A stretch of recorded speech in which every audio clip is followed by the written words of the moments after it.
Kaya mga boss, sana naintindihan nyo, hindi wala pong 2.5 sa akin. Kung 2.5 sa kanila, doon na kayo pumunta. Tanong nyo muna. Mga boss, ayan, may dumayo ulit sa ating 180cc. Ayan sila sir. Bossing, nasakay sir.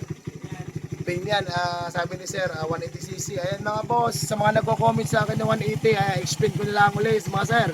Kasi ang daming nagko-comment na 2.5 lang daw 180 sa iba.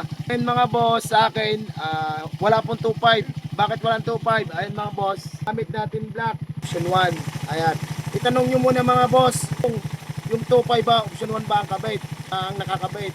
Tapos tanong nyo rin, kung may kasama bang carb sa 2.5. Ayan mga boss, stock na stock elbow pa. Ayan, big elbow mga boss. Okay, tanong nyo rin kung may elbow ba. Pag-stock kasi mga sir, hindi aari ang 2.5 kung black lang, okay yun. Pero pagka black kasi, kailangan mo mag-carb. Ayan mga boss, para siguradong safe. Kailangan mga boss, sana naintindihan nyo, hindi wala pong 2.5 sa akin.